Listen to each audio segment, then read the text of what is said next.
آگے نبی اکرم صلی اللہ علیہ وسلم بڑھے تو ایک شخص کو دیکھا کہ ایک نہر میں وہ بندہ تیر رہا ہے اور تیرتے تیرتے ڈالا مٹی یا پتھر وغیرہ جو اس کے ہاتھ میں آتا ہے وہ وہاں سے اٹھاتا ہے اپنے منہ میں.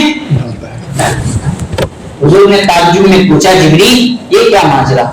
لوگ تو غذا کے طور پر کھانا کھاتے ہیں لیکن یہ بندہ تیرتے تیرتے پتھر کھا رہا ہے. حضرت جبریل علیہ السلام نے فرمایا یہ سود خور ہے. کون ہے؟ سود خور کا تو بیاج کھانے والا، بیاج لینے والا، دینے والا، کھانے والا، سب پر اس میں آئے. سود خور تو کوئی ایک ہی نہیں، میں بیاج لیا تو اس میں آیا.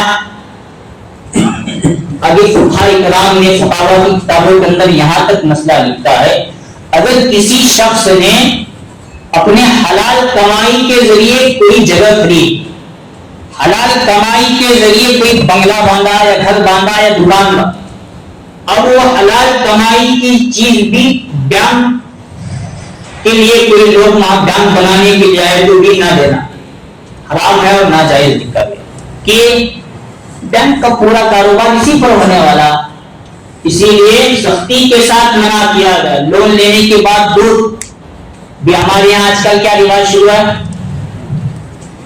بولو ہاں بولو گے زور سے بولو گے. ہاں سنگا مرد نہیں کرتے تو گھر گھر کی عورتیں کیا کرتے، مطلب ہر گھر اب سود میں ڈوبا. اس میں نہ میں پاک، نہ میرا گھر پاک، نہ میرا خاندان پاک، سب ہمیں اس میں آئے. ایک سازش کے تحت ہمیں حرام لقمے ہمارے پیٹ تک.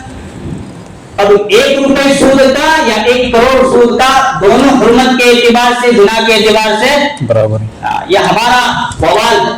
اب بچنے کی کوشش کرے تو اللہ انشاءاللہ بچائے گا، اور اگر بچنے کی کوشش نہیں کرے سب کھا رہی میں بھی کھاتی تو پھر سب جا رہی میں بھی کھاتی.